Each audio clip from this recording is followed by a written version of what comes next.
Bismillahirrahmanirrahim. Assalamualaikum warahmatullahi wabarakatuh. Alhamdulillahirabbil alamin. Wassalatu wassalamu ala asrofil anbiya'i wal mursalin wa ala alihi wa sahbihi ajma'in. Amma ba'd.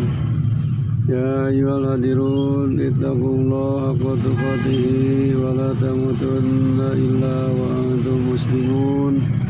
Wa qala Allahu ta'ala fil Qur'anil Karim, a'udzu billahi minasy syaithanir rajim.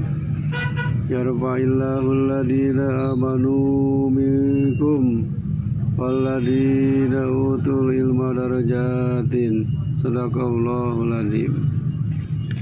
Saudara-saudaraku yang dirahmati Allah Subhanahu wa Ta'ala, syukur alhamdulillah kita pada saat ini masih diberi umur oleh Allah Subhanahu wa Ta'ala, dikasih berbagai macam nikmat, baik nikmat jasmani, nikmat rohani, dan nikmat rezeki.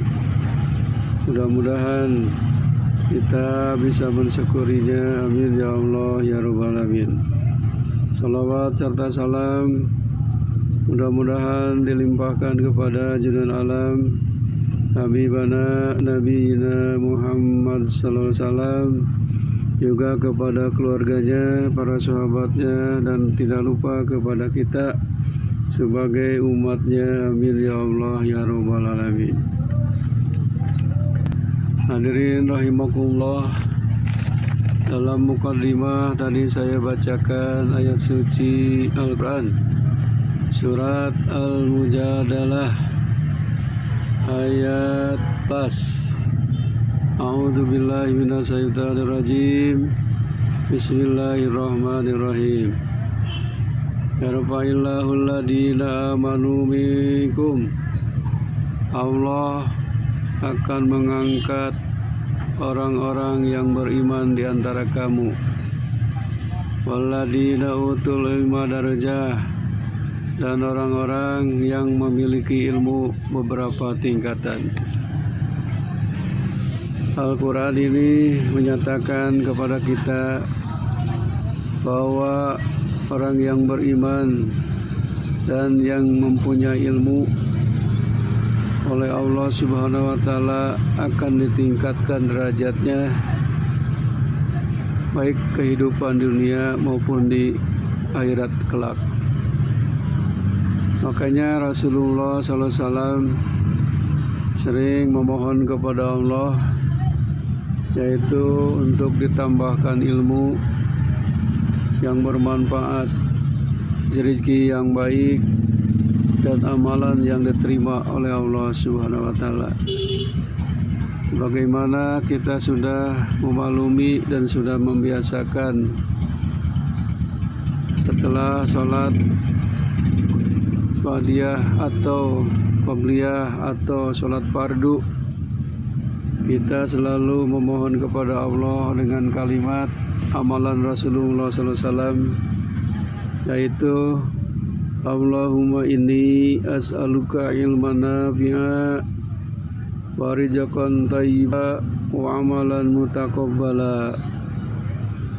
Ya Allah, aku memohon kepadamu ilmu yang bermanfaat dan rezeki yang baik dan amalan yang diterima oleh Allah Subhanahu wa Ta'ala.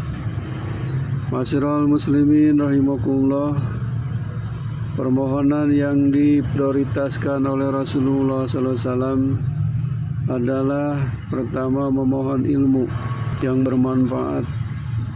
Mengapa? Karena ilmu itu, dengan ilmu akan memberikan cahaya kepada kita, sebagaimana ungkapan al-ilmu nurun al-jahlu darun.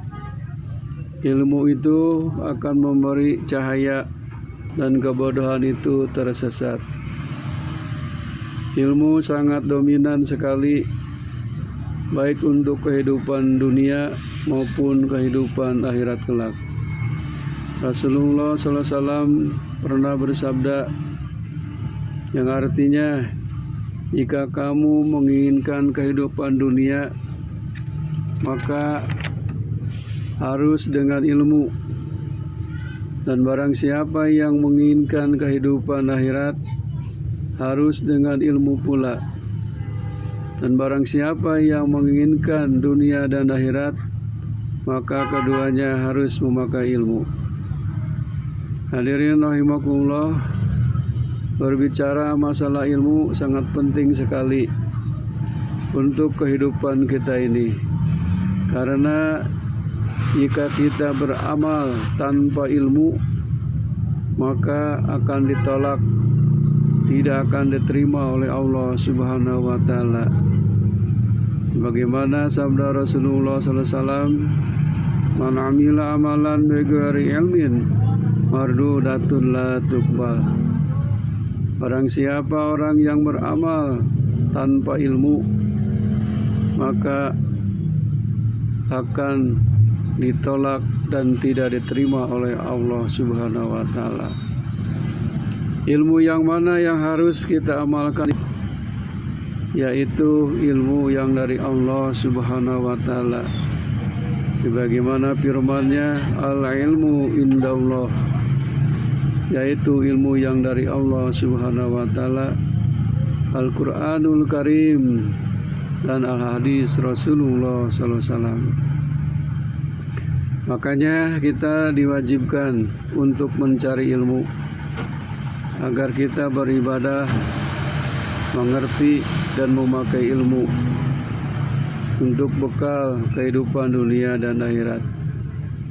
Saking wajibnya mencari ilmu, Rasulullah bersabda, "Talabul ilmi faridatun ala kulli muslimin wa muslimatin." Mencari ilmu itu hukumnya wajib bagi setiap muslim dan muslimah. Dalam hadis yang lain, Rasulullah SAW bersabda pula, "Utlubul ilmi walau bisin." Carilah ilmu meskipun ke negeri Cina. Kapan dan sampai kapan mencari ilmu itu? Rasulullah bersabda, "Utlubul ilmi minal mahdi ilal lahdi." Cari ilmu mulai lahir puyan ibu sampai masuk lubang lahat kubur, yaitu mati. Apakah sama orang yang berilmu dengan orang yang tidak berilmu? Jawabannya gampang, pasti tidak sama. Allah Subhanahu wa Ta'ala berfirman, "A'udzubillahi minasyaitonir rajim.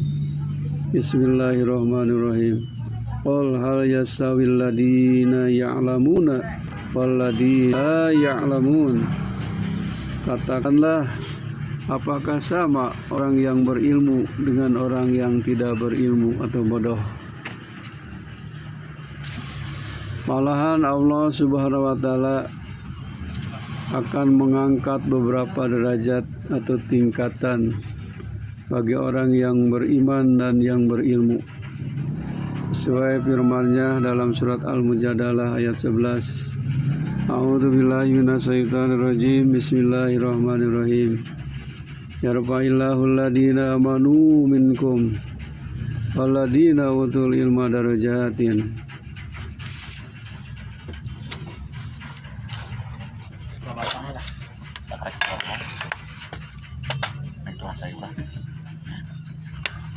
Hujan ya, aduh parah.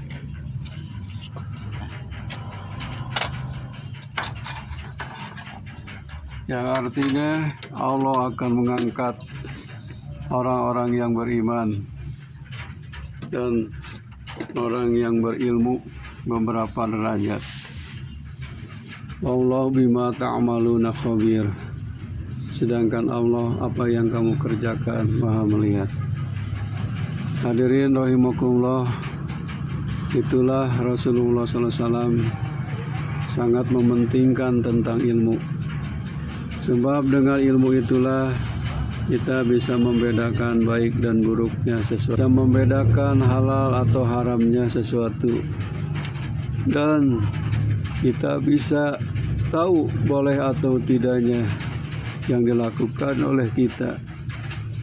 Dengan memiliki ilmu itu, kita bisa usaha atau ikhtiar mencari rezeki yang halal.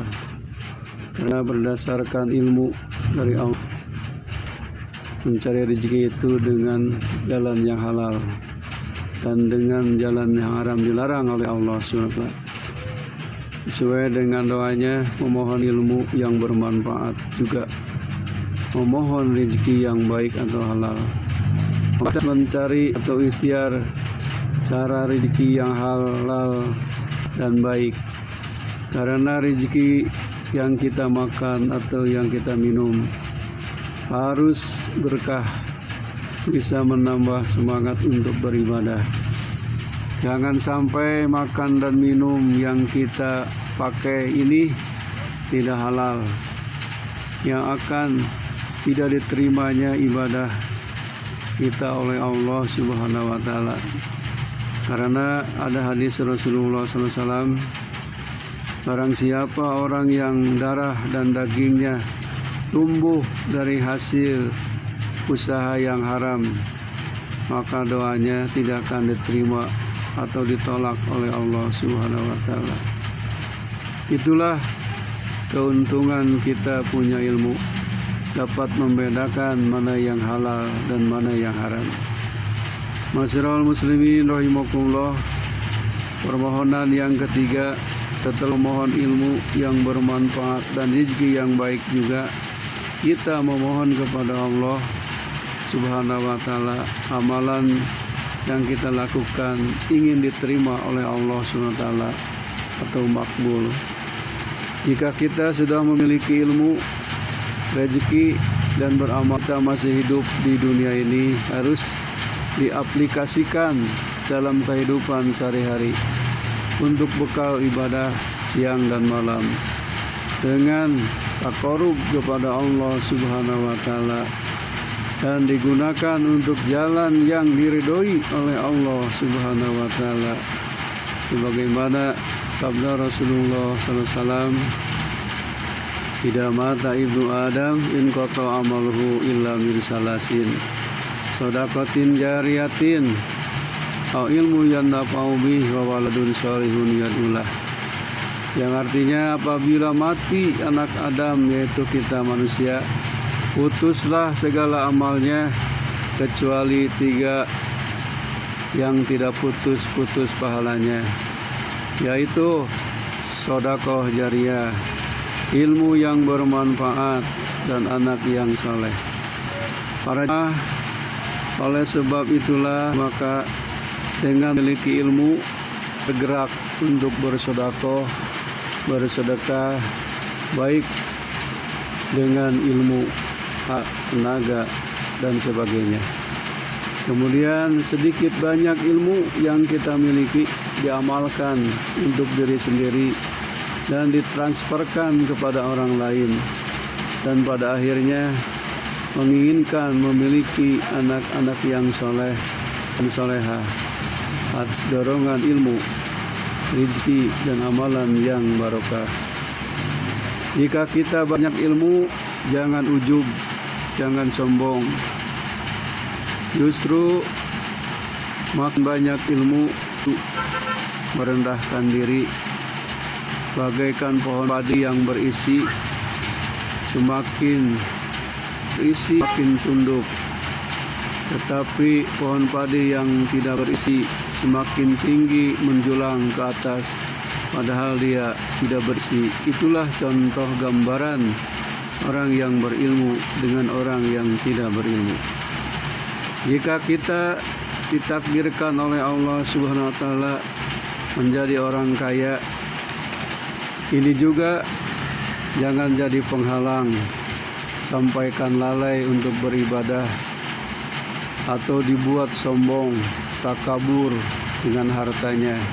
Ingatlah, harta itu bukan milik kita. Itu adalah fitnah, ujian, dan amanah dari Allah Subhanahu wa Ta'ala yang harus kita gunakan di jalan yang diridhoi oleh Allah Subhanahu wa Ta'ala.